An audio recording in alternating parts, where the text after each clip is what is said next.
Hi, everyone, and welcome to another episode Around the Fire on Spirit Reflections. My name is Fred Govea. If you're here for the first time, Spirit Reflections is an ongoing series of bilingual conversations in English and Portuguese about the guests' personal and spiritual journeys, the tools that they found along the way, and how those tools shaped who they are and the work that they do today. We interview artists, philosophers, scientists, and religious people of all traditions to learn a little bit about how they came into being. And in the process, we get to know a little bit more about ourselves. So, subscribe to our channel on YouTube. We're on Spotify, so give us a 5-star ratings. Like this video. This helps the algorithm to expand the message, and it's free to do so. And if you'd like to suggest any topic or guest in the future, subscribe to our newsletter on spiritreflections.org. The information is on the ticker right below as it's coming streaming through. You can go to info@spiritreflections.org, and there you can suggest a guest and subscribe to a newsletter. And tonight, we're going to be raffling a free 30-minute tarot reading. My mother is a great tarot reader. She does not do this professionally. It's a great hobby of hers, and she does it in Portuguese and English. So if you'd like to have a chance to win a free 30-minute tarot reading, all you have to do is go to our website and enter your email there to enter our newsletter so that we will draw one name and we'll let you know that you've become the winner. So let's get to our guest for tonight. Our guest has been here around the fire a couple of times in the past. In fact, she was one of the very few guests when we first started Spirit Reflections in the beginning of the pandemic in 2020. Andrea Kogan. And Andrea has a PhD in religious studies from the Pontifical Catholic University of São Paulo. She's the author of the book Espiritismo Judaico, or Jewish Spiritism, and her research interests are in Brazilian religions, religious syncretism, and contemporary Judaism. And tonight, we're going to talk about mediumship in Judaism, the taboos, the do's and don'ts, the prohibitions, the attitudes that shape Brazilian Jews as well as North American Jews and how they interact with psychics and mediumship. So without further ado, Andrea, welcome to Spirit Reflections. Thank I you. forget Thank there's an you. accent. Don't worry. Thank you so much, Fred. It's really a pleasure to be here with you. And as you said before, I think we talked the first time in 2020. And I think it was one of my first presentations through StreamYard, and it was a great pleasure. And we get along so well. And I love being interviewed and talk to you. And so it's a pleasure. Everything that you invite me, I am in. Thank you. I love being with you too, even though we haven't met in person, but hopefully one Yes. day we will. Yeah. Yes. Beautiful. So if you guys are interested in hearing about Andrea's past and her research on the book Jewish Spiritism, the description below has 2 links. The very first conversation we had in 2020 in English and a subsequent one that we did in Portuguese. They're both below, so click on the link and check it out. Tonight, what brings us here? Mediumship and your latest research that you're doing around mediumship. You told me that you had to take a step back. Tell us a little bit about that. How did that came about? So let's come back many years, Freddy. The question is that my PhD, as you said, it was about the Jewish people here in São Paulo, in Brazil, because we have to PhD is very serious and very deep. It's very specific and deep study that you have to narrow the subject a lot. And then I decided to study. It was a curiosity of mine, as we have already talked about. It is until today. Why do Jews really really connect to other religions? Right. Why are they interested in mediumship or in extraterrestrial things or paranormal things? Why do these connections exist? Or why do they have other religious beliefs and everything? So this was always a curiosity of mine. And then I decided to study Jews in São Paulo who were also spiritists. Right. That have, because Spiritism is a religion, as we have already mentioned, only in Brazil. outside Brazil, it is a science, a philosophy, a way of life. But in Brazil, it's very, very strong. Right. There is a connection between our world and the world beyond. We can say that. And talking Hmm. to souls or talking to other spirits. So this is the idea of spiritism. Well, and then I wanted to take a step ahead and to study Jews connected to other religions in Brazil, African ones like Candomblé or Umbanda, Hmm. something of course related to spiritism as well. But when I've been reading about the subjects for many, many years, but more or less, I think 1 year ago, I stopped and thought maybe we have, or I have to take a step back, because what connects those people are not, it is not only their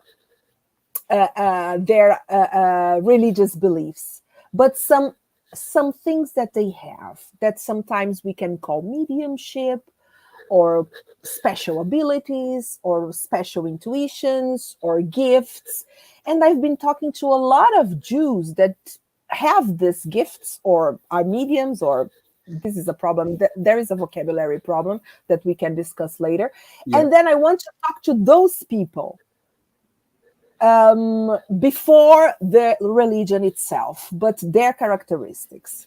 Got it. And then I started this year, so I organized the framework of this project to interview those people. And then I've been doing that since July, since June. And I have interviewed more than 20 people so far. Hmm. From 20, the youngest is 25 years old, and the oldest is 88 years old. Got it. And And just so that we can establish the criteria of these subjects, they're all Jewish, and they are all they Jewish. all display some kind of psychic ability or mediumistic ability. Okay. Exactly. And I do not judge them at all. If they say they are Jewish, of course I believe in them. And if they say they have special abilities, of course I believe And in so all in everything. how did you select them?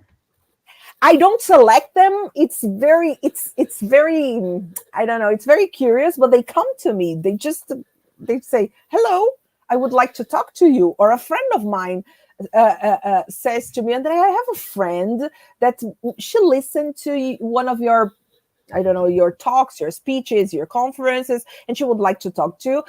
And Freddy, I think more or less 3 or 4 months ago, I posted something on Facebook. Right.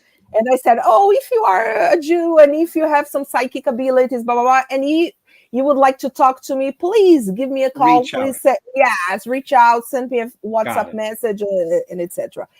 And of course, there are people that I've interviewed that I know that are from my inner circle as well. Sure. Sure. Okay, of course, of course. So there are people here among this 22, 23, because I have the list in front of me. Among those 22 or 23 people, I think there more than a half of them, I've never heard of them and I've never met them. Got it. It was Got the first time that because we record the interviews through Zoom, it. Uh-huh. and then they are transcribed, and then I read everything, and then I'm writing about them Got it. in order to have a book in the future, Sure. to write something, and to really research and to really go deep into the subjects, to this subject that is not discussed, but everybody is interested in that. Sure. Everybody has No, a story to share. and I'm sure you're going to have some really great, compelling data to report. Yeah. Like you reported in our first conversation when you said that Brazilians are by far the people with the most, that score the highest in believing in the supernatural. Close to Exactly. 89% of them have had some kind of encounter with the supernatural. Yes, So exactly. these Brazilian Jews, 22, 23 or so, are they from all over Brazil? All over Brazil, all over Okay. Brazil.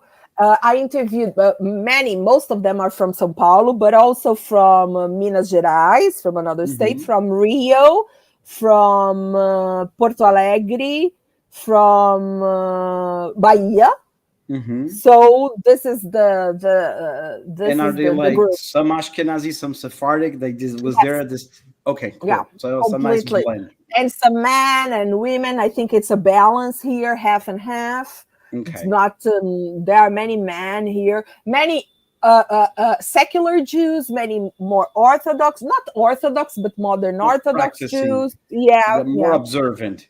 yeah. They Okay. are. So it's a nice blend. It is. That is a nice representative sample, I guess you would say, It is. in your environment.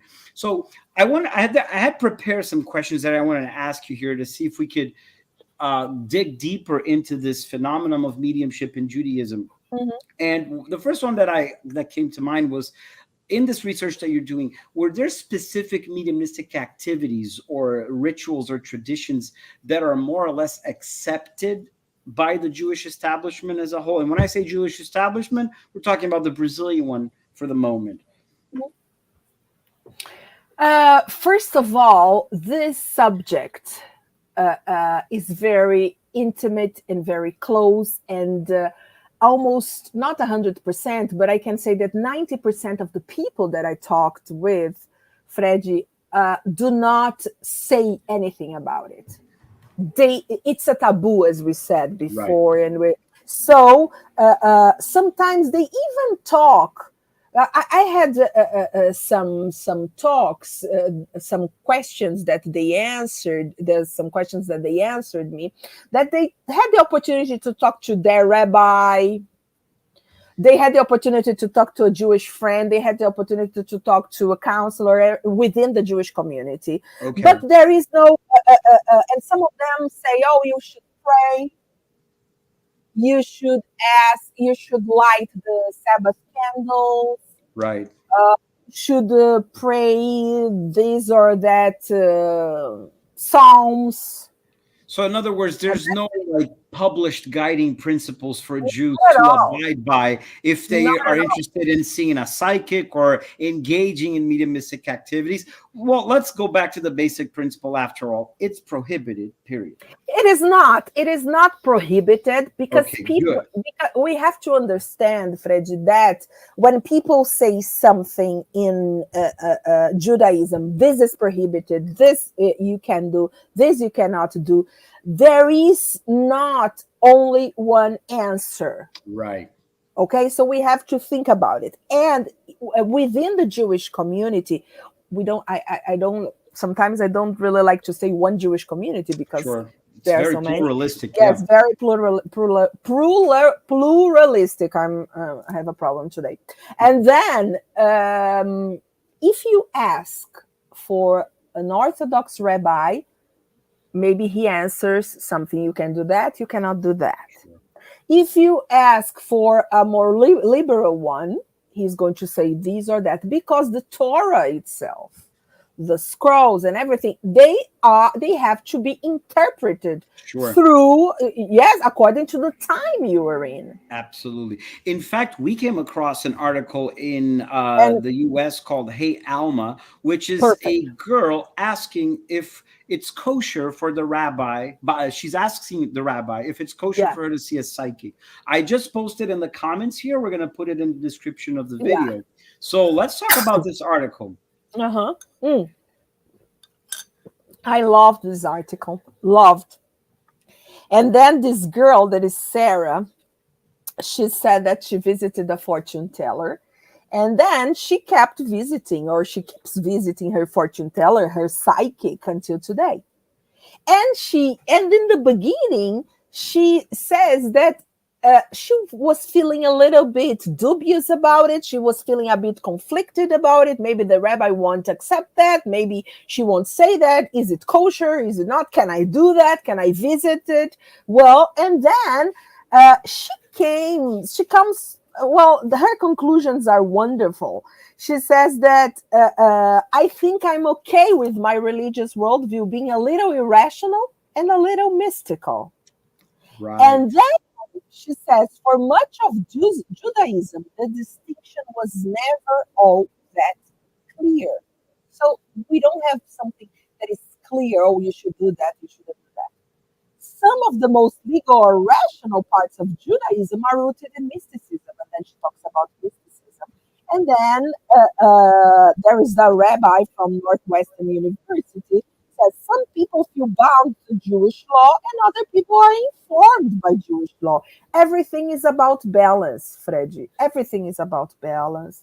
And then she says, I believe that my spiritual life extends beyond religion. I think of my life as inspired by Jewish practice, but not bound by it. So it is very important mentioning because sometimes you are born a Jew, but you come across so many different cultures and movements and practices during your life, and then you just I'm not going to say that you pile them up, but we can say that you live according to the practices that make you feel better.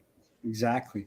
No, in fact, we are not talking here about mediumship as an article of faith, No, or as a religious no. ritual that you observe, but Great point. as a practical, solutions-driven activity that you're going to be totally detached by it. There's not going to be any worshiping related No. to the mediumistic advice per se, right? I mean, that's one aspect of it. At least here in the United States, I see the American culture in general, Jewish, non-Jewish, everybody. They go see a psychic. There's a reading. It's one-on-one. They pay a fee. The psychic gives them an information, and they part ways. Sometimes they will develop a long-term relationship like a therapist. Yes. But sometimes it's just going to be a one-off. Whereas in Brazil, the way mediumship is presented many times is through group work, like in Spiritist centers or Umbanda centers, and it's not necessarily a one-on-one. Give me a reading, and here is my money, and we're done. Bye. Have a great day. Right. Yeah. So there's Yes. these Absolutely. distinctions.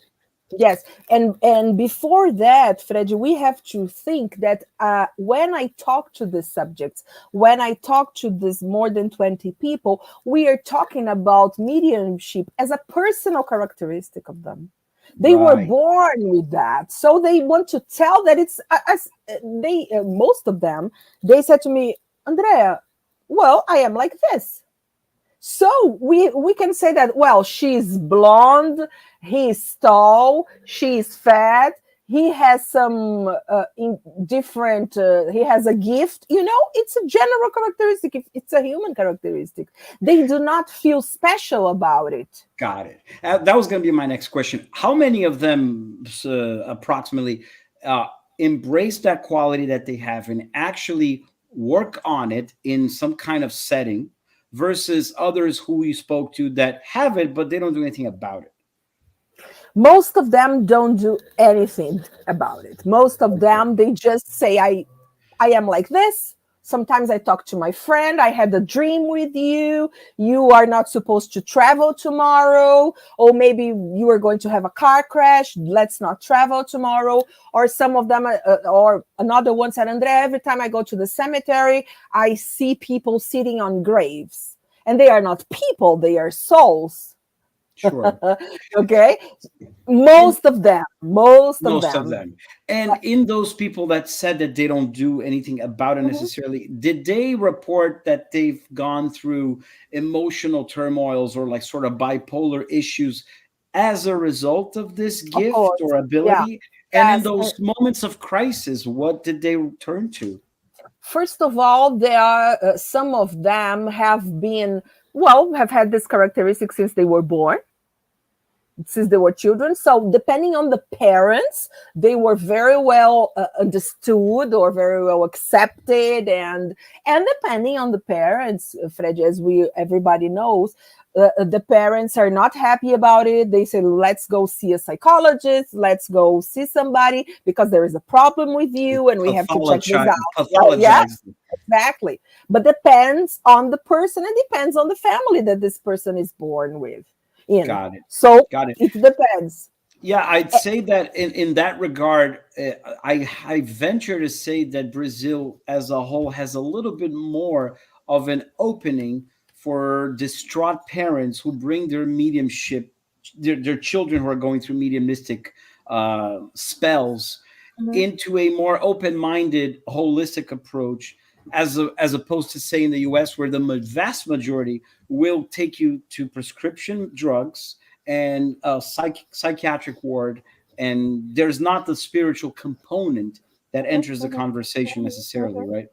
Yes, right. Many of the people that I talked to, they said that they had very understandable parents, that they could talk to them or they could talk to family members, because there's a very interesting point here that I would like to mention. Yep. This is something sometimes, most of the times, hereditary, because Right. sometimes their mother or their father, their uncle or grandparents Definitely. used to have this ability as well, and they never talked about it, and they would find out later in life. Yeah. And so there is this connection, there is this understanding, this comprehension.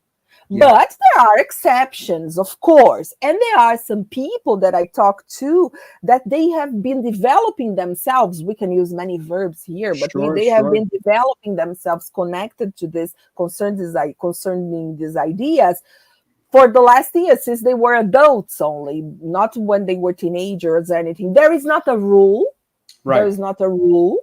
But I think most of them have been very open about it. And they feel a connection with their families. So, for example, I'm going to tell you one of the first people that I interviewed. I never tell their names, of course. Their names, it's something very, very oriented and guided through their protections. And one of the first people that I talked to I think he was around 60 years old, 70 years old. And he was the second or third generation of mediums.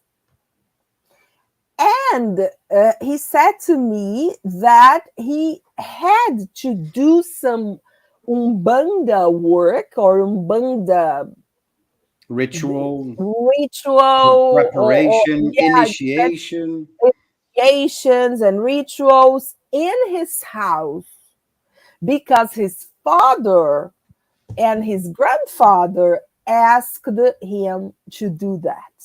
In spirit. Yes. No, one in spirit and one was alive. Living. Okay. Living, and then he died later, but he had the opportunity, because he said, son, you must continue my work. You must continue helping people with these rituals. And it was a very serious ritual, Fred. And he said to me, Andrea, please, my name should you should never mention my name, because I go to a very conservative temple. Right. Nobody should know that. I said, and okay. So how do people like him are able to continue the legacy, the mediumistic legacy of their family, and help people if they are supposed to keep this locked completely in under 7 keys in total secrecy? Do they just help those people outside their faith then, or? Yes, yeah. Some of them have their terreiros, right, or have their spiritist centers within their houses, or they go to work at different terreiros, at different spaces, that they help people there, and people do not know their identities, and they do not care about them. Got it. So it doesn't matter. In that regard, I'm curious about in the Jewish tradition itself. This is another question that I had here. Is there a specific? No, where is it? Right here. Where I found? Oh, here, yeah. Historical figures, periods, or locations when there were Jews that openly endorsed and practiced mediumship and psychic activities, and as a result, they became kind of like leaders within the Jewish faith. And yes, there were many. When we say Jewish mysticism, Fred, we talk about two things mainly. Of course, I'm not going to deepen the subject, but when we talk about Jewish mysticism, we talked about Kabbalah and we talked about Hasidism. These are both branches that until today they are the mysticism, they are the mystical part of the Jewish faith, we can say something like Got it. that.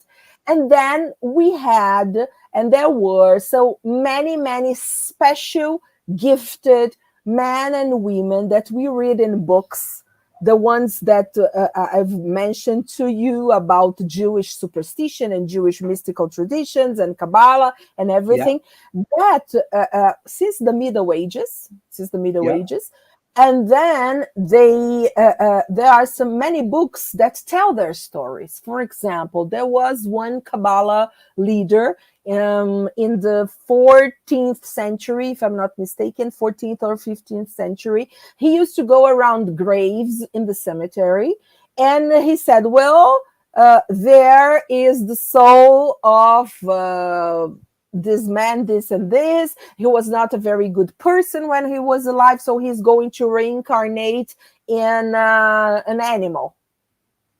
He would say something like this. Yeah, he would say something like this. So there are many stories related to that about reincarnation and all this kind of stuff. And in Hasidism, that is a movement that is it was and it is until today a very powerful mystical movement around Europe. By the end of the 18th century, the founder of the movement was the Master of Good Name. In Hebrew, we say Baal Shem Tov, who was, in Portuguese, we say curandeiro, is a healer. Yeah. A healer. He was a healer. He walked around from, we say in Yiddish, shtetl to shtetl, from village to village, healing people and telling people to do so and so and so, and talking to God and having premonitions and with psychic abilities. So today he would be a spiritist leader. For sure. Yeah. And there are 3 books that you sent me here that I opened up in the screen that I wanted to take a quick I wanted to ask you quickly about them so that we can leave it for people who are interested in digging further. This one here is Spirit Possession in Judaism, Cases and Contexts from the Middle Ages to the Present by Raphael Patai series. That's by Matt Goldish. Matt Goldish. Yes. It is a fabulous collection of texts, of essays here from an academic perspective, Freddy, which is very serious. And they talked about spirit possessions from the Middle Ages into the present. Got it. And it's fantastic. It's very deep. I recommend that to people who want to dig deeper into that because they are very academic and they have many sources that they go through. And they are from different and very important American scholars and Israeli scholars as well from different universities in the United States. And since we're in the topic of Jewish mysticism, Andrea, there's another one here that you sent, which I really like the title. I wanted to get your quick review on it so people can understand if they want to dig deep. It's this one, Jewish Magic and Superstition, a study in folk religion by Joshua Trachtenberg. Yeah. Yes, we talk. He is also a very important scholar. I don't know if he's alive, but he talks exactly about rituals and about stories that we sometimes in our very, well, I think we can say that the 19th and 20th century was a more rational one, that we have lost this kind of magical aspect in the religion, and he goes back and then reproduces and talks and narrates some Jewish traditions and magics. It is very interesting. There is another book that I forgot to mention. It's about a rabbi. I'm sorry, Fred, but it is about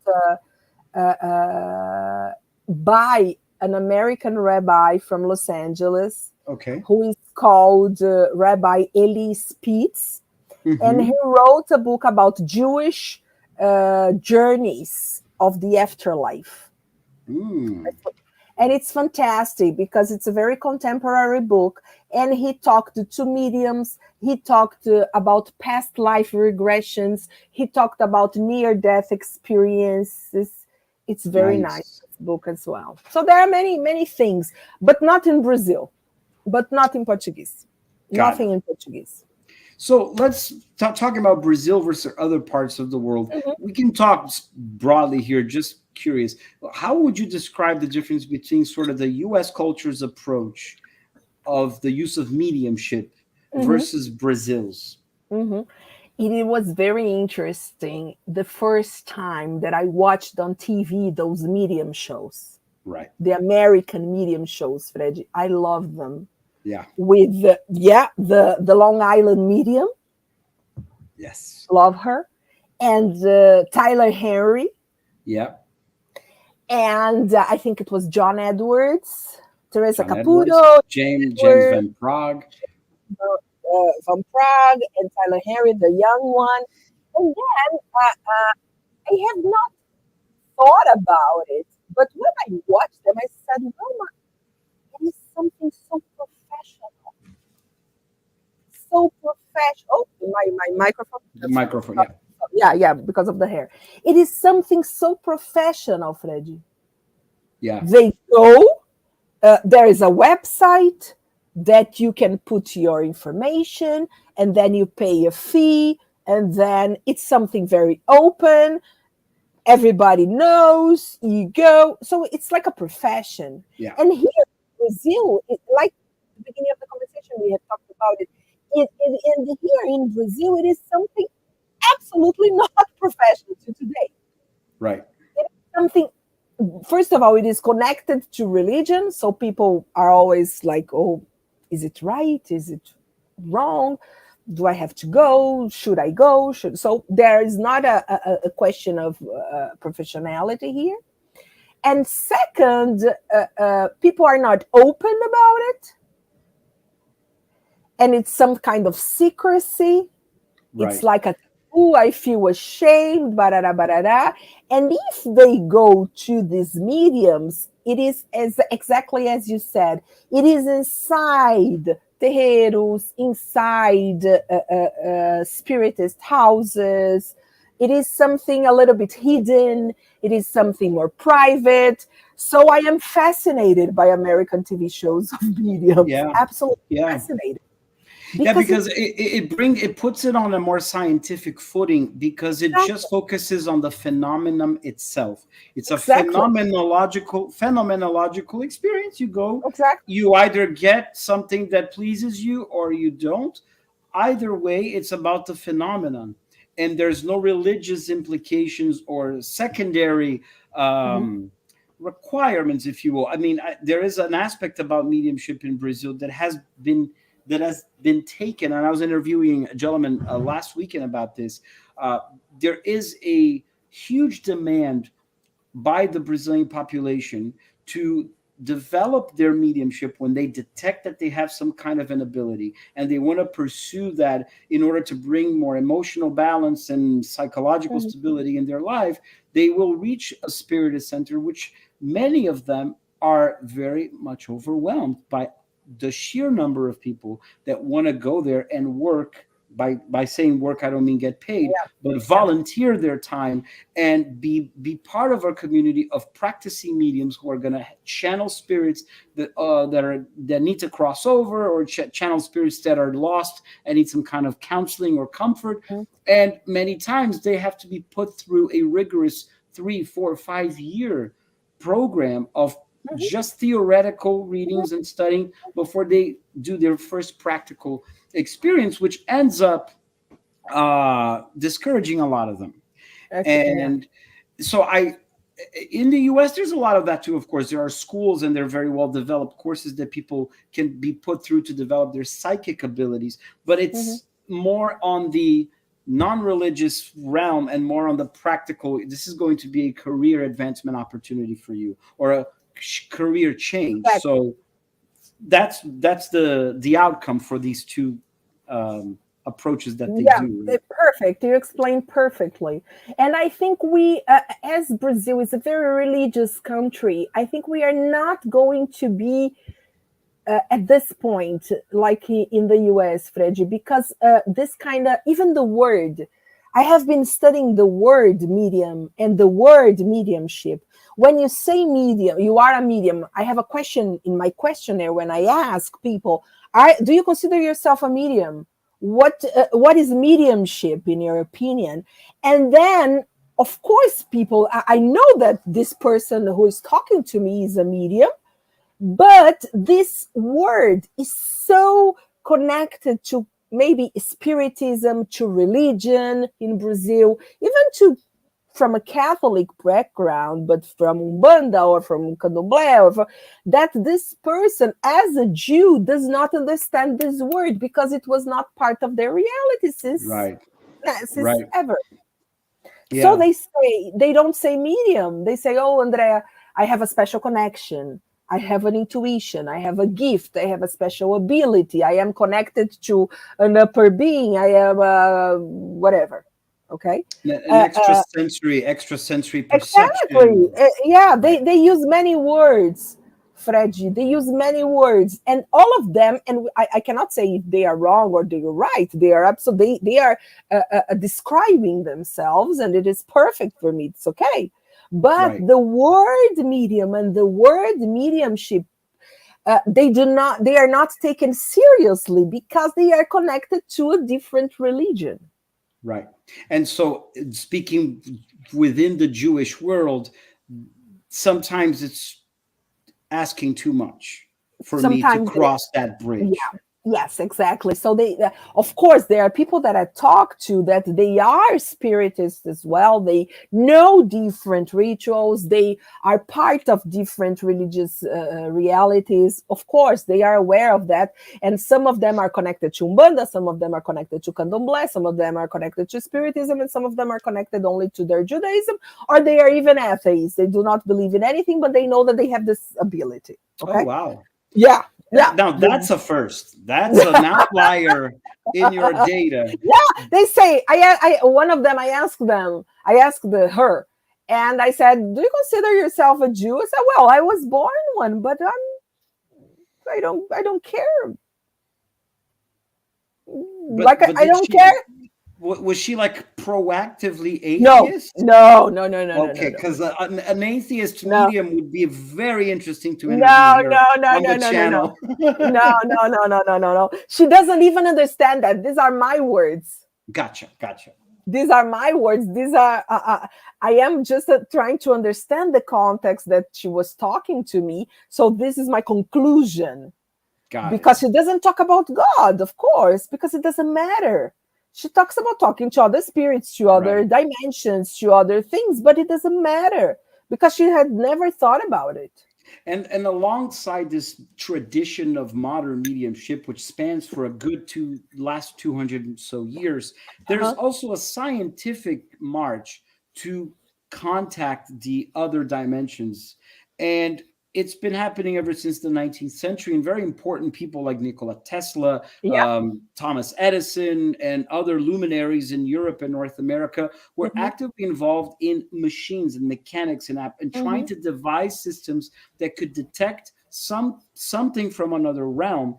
And Mm-hmm. today there is instrumental transcommunication. And the reason I'm bringing this up is because we've had a couple of conversations here on Spirit Reflections Yeah. with people who are in the leadership role of instrumental transcommunication, including Sonia Rinaldi. She's here in the channel, both in English and Portuguese.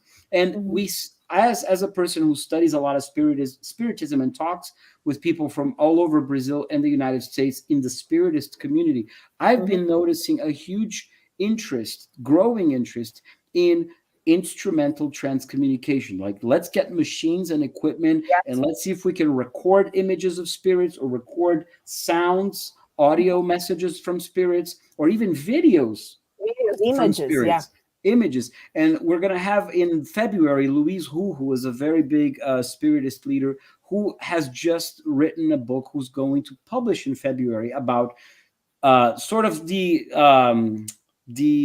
guide, sort of the idiot's guide for dummies on Yeah. instrumental transcommunication. Instrumental Great. transcommunication for dummies made it easier so that you can set up your own lab at home, buy the equipment, follow the steps, and see if you can find some kind of contact. Which doesn't mean that you have to be a medium. That has Of nothing to course. do with your organic abilities or your gifts that you were born with or not. So all of this to say, as we progress, where do you see this question of mediumship in your world, academic world, as well as in your world as a Jew? Well, first of all, I think this is a human interest. It is an interest or a curiosity, but people are very curious about it. It doesn't matter. Of course, within the Brazilian reality, Fred, this is more palpable because Right. everybody loves talking about these experiences. So it is part of our tradition, it is part of our folklore, it is part of our lives. When you go out with a person, sometimes with a group of friends, you talk about, well, I had a dream last night, and then my cousin called me, and then it was a coincidence, or I saw something, or somebody told. So this is something like that. And this part of this equipment and everything devoted to that, I think it's part of the progress. I think Right. I think we are on the same path, and then it's part of the progress in Brazil, in the United States. Everybody is thinking about it. But when we talk about the academic environment and the religious, and I can talk about my academic environment that is related to religious studies, anthropology, sociology, or philosophy, people do not care a lot about it.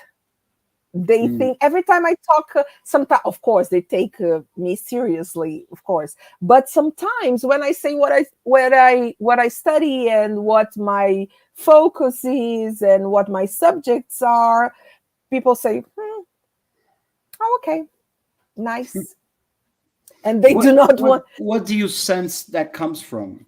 I think it is because what I found when I was a PhD candidate, when I was studying that in the university, Fred, it was something obvious. When you went to the library and you looked for books or theses or dissertations, I'm talking about academic work, related to Catholicism, hundreds and thousands. Related to Judaism, hundreds and thousands, or Muslims, or even Umbanda. But when you talk about Spiritism, there were a handful of them. Wow. It is what I think now, 10 years later, 14 years later, I have met many people that have been researching them, and it is something becoming a little bit more common, but it was not taken seriously in the academic world, unfortunately. And I'm talking about Spiritism in general, okay? And sometimes they tend to go to the psychology department, to study if these people are telling the truth, or if they are really mediums, or if they are really psychics. And I'm not interested in that. I'm interested in talking to the people, and I'm not going to judge, or I'm not going to say, "Oh, you are a medium, you are not.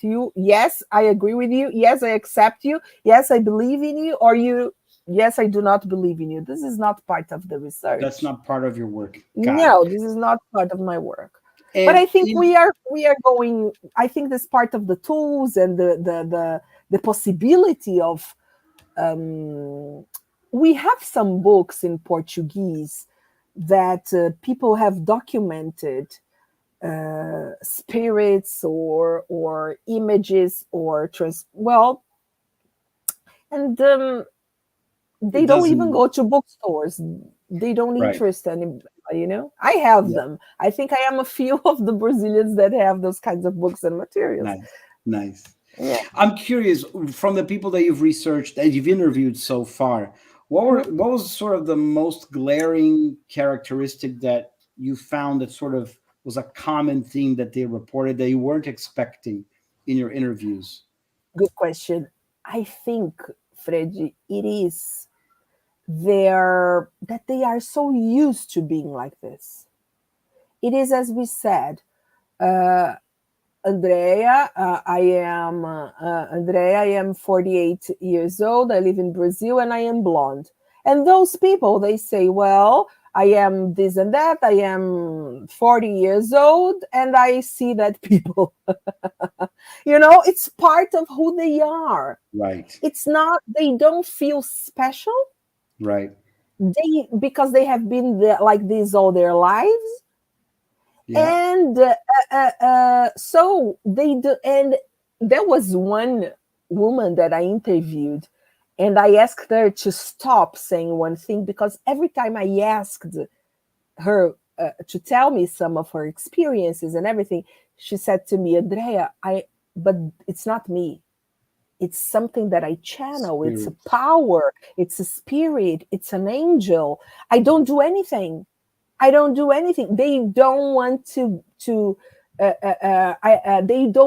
didn't want me to feel that they were arrogant or they were special or anything like that. And then I said to her, I got you. Don't worry. I know that you have a special gift, but it doesn't make you special. Right.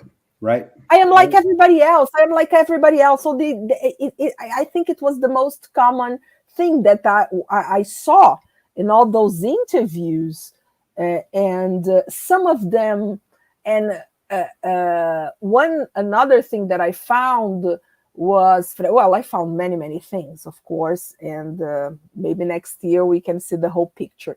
Yeah. But many of them are still very afraid.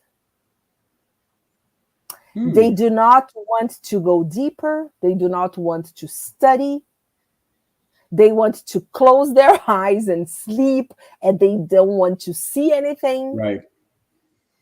And they're fighting with their mediumship. They are fighting, yes. And sometimes they say, it's something that I cannot control.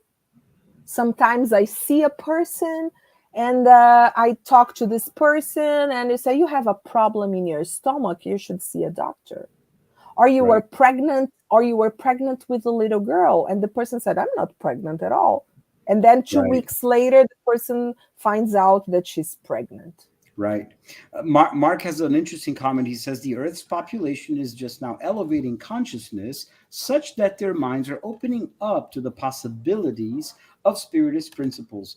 And I agree, Mark, and I wanted to echo that comment with a desire of mine that if it were possible to disseminate more the Medium's book by Allan Kardec, which is a practical guide for mediums and invocators, and that could permeate outside the spiritist world, because it's truly not a book to convert anybody to spiritism, but it's a book to a practicing medium who, not practicing in the sense that they're like making a career out of it, but they're living with that every day of their lives and sometimes struggling with it. And that book is such a refreshing step-by-step guide with a very clear set, like a complete sort of A through Z catalog types of mediumship, where one medium will definitely identify more than one traits there and find practical solutions to it.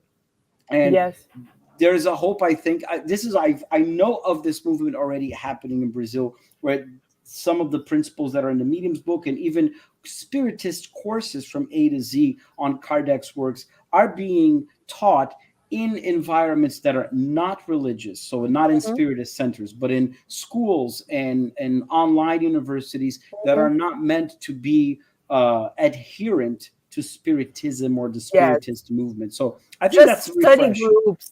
Study groups, that you study the groups. And one thing that is very important that you mentioned, Kardec, Fred, is that Kardec always said in his books that everybody is a medium. Right. So exactly. And then you choose, or you were chosen to develop this ability or not. But everybody has this gift or this ability, whatever you want to call it.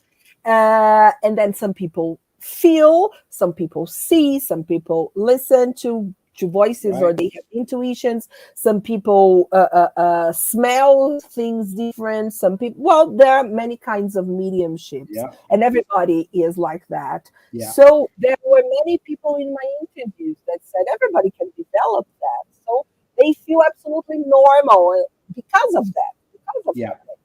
Yeah. Because I said, well, I developed that. Andrea, you should develop yourself. I said, I'm not a medium. I said, yes, you are. Yeah. But I don't know. Yeah. Imagine if we had in the public school system classes on meditation, Yeah. breathing and mindfulness, and classes on psychic abilities and mediumship. Just on the phenomenon itself, the organic perceptions, and how to handle it, how to deal with it without Mm-hmm. any religious ties or implications. I think Mm-hmm. we would be raising a generation in the future of much more emotionally stable and psychologically stable individuals, because as we know, a lot of the mediums that have a high degree of mediumship abilities can for many years in the beginning suffer a lot as a result of it. And unfortunately, many of the psychiatric patients that are confined to these wards and hospitals, when you really look at their history and examine their chart, you can infer in many cases that there's a huge level of mediumship that was made a pathology or a taboo by the family, by the community, or both, and the person had to somehow suffocate and repress that in, and it then backfired in other ways. And the symptoms of schizophrenia and bipolar disorder and anxiety and panic attacks, Mm-hmm. all of which have some kind of mediumistic component in them. And if doctors, psychiatrists, and psychologists and teachers were able to have this kind of conversation with these people and Mm-hmm. offer this level of understanding as well, not just, oh, it's because of this. No, we know that there's some biological markers that have nothing to do with mediumship, and you just Yeah. have to medicate that, period, right? But Like when children talk about their imaginary friends. imaginary friends, yeah. There were many people that I talked to that I said, what about imaginary friends when you were young? And many of them said, well, I had, and then they told me their names and how they were. And some of the families accepted that and said it was wonderful. And some of the families said, oh, let's think about it, Yeah. as we said earlier. Yeah. There is a podcast named Buddha at the Gas Pump by Rick Archer. He's been doing close to 700 episodes. He's been doing these every week for many years. And he interviews people about their spiritual journeys. Very similar format to Spirit Reflections. And I have listened to several of his guests. They go on for hours sometimes. And many of them have had these imaginary friends, these extrasensory perceptions from a very early age. And that's when they were struck by something that wasn't normal in their understanding of the world. And they needed to find answers, which sort of took them to down the rabbit hole for the first time to their journey of whatever it is that they became famous for doing today. Yeah. So, One of the people I interviewed, she said that when she was 8 or 9 years old, she was talking to a friend within their building. They were sitting on the stairs of the building and they were playing. They were, I think, 8, 9, or 10 years old, but not more than 10, not older than 10. And then a man entered the building and asked them for a question. Oh, where is the apartment 101? A simple question. And she said that her friend said, well, it's over there, the next door on the right, blah, blah, blah, blah, blah. But when she saw the man, she said to me, Andrea, I didn't see a man. I saw a figure, a black figure, like a different color of an aura, something horrible that I couldn't describe. And I started screaming like crazy, because it wasn't a man that I saw. right. It was something that came with. It was something much more powerful. Right. But I even didn't have the words to describe it. But I can see until today. And she is more or less 60. So Wow. Yeah, just goes to show you. yes. And then she just started running home. And then her mother said, what happened? But thank God, her mother was a spiritist and she could understand. But as a child, she didn't have the words, the vocabulary to describe. It's very traumatic for many children. And then, of course, later she could understand that. She could talk about it. She told me that. and she had the vocabulary to express what she felt and what Nice. she saw. Yeah, and Tanya is echoing what we've been saying here. She says, I believe one day the children will be starting their mediumship education in a very early age. It must be part of our education. For sure, Tanya, I think we're going to be getting there soon. I wanted to just let everybody know that next Wednesday we're going to be interviewing in Portuguese Clovis Melo, the director and writer of the movie Divaldo Mensageiro da Paz, Divaldo Messenger of Peace, which we are anxiously awaiting for Disney Plus to release on their streaming platforms in English and Spanish. For now, it's only available in Portuguese. But if you have not watched that movie, I highly recommend that you write this name down, Divaldo Messenger of Peace, put it on your calendar and your notes as a reminder, and hopefully in a few months from now, it'll be available on streaming, because it's a fantastic description in film form of somebody's mediumship and how they dealt with their mediumship from a very early age, how their interaction with the spirit world and the physical world came about, and some incredibly wise guidance that you see in important scenes throughout the movie. So if you would like to participate with us here next Wednesday, we're going to be interviewing Clovis Melo from the movie. Andrea, some final thoughts for us? Anything that you've got coming up in the next few weeks, months that you'd like to announce here on the channel? Well, I've been extremely happy to interview those people. So if there is a person who is a Jew and has some psychic or medium abilities here in Brazil and would like to talk to me, it would be a pleasure. How do they get in contact with you? Instagram, Facebook, whatever. Andrea Kogan, they can find me anywhere. So it's very easy. And I'm very happy. I don't know, it was very good, as we talked before, Freddy, to come back a little bit, to take a step and then think about this idea of mediumship, not related to religions or not related to anything organized, but talking to the characteristics of the human being. That sometimes this characteristic is so neglected and nobody pays attention to that. And I was very fortunate, because there was some people that were so happy to talk to me. Most of them, I think all of them were very thankful and said, "Oh, Andrea, this is the first time that they're sort of sharing a part of themselves that is very secretive, and they had to deal with it all on their own," right? Absolutely. Yes. Of course, there were some people that I've already talked about it, and there were some people that were more open to that.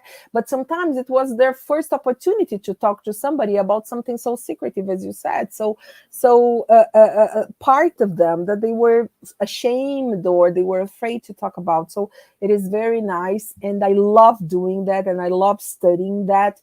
And we don't have any kind of this material in Portuguese that is not connected to religion itself, okay, because it's always connected to Spiritism.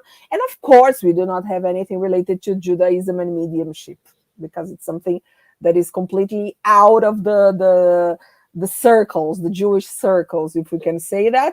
So I'm going to be talking more about it. I'm going to be writing about it, and maybe, and of course, and my plan is to write a book. I'm writing, of course, my second book, and maybe I think I'm going to launch it by the end of 2023. Fantastic. Wonderful. Well, look her up in their social media pages, Andrea Kogan.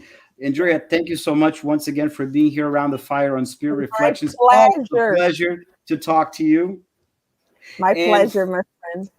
And for those of you that haven't not done so, please subscribe and like to Spirit Reflections on YouTube. It's free to do so. Really helps the algorithm get the message out there. If you have Spotify or if you listen to audio podcasts, look us up for Spirit Reflections. Give us a 5-star rating. It really helps us to advance in our mission here to comfort, enlighten, bring beauty, and bring peace to people that are watching these conversations around our spirituality. So don't go anywhere, Andrea. We'll talk after the end here.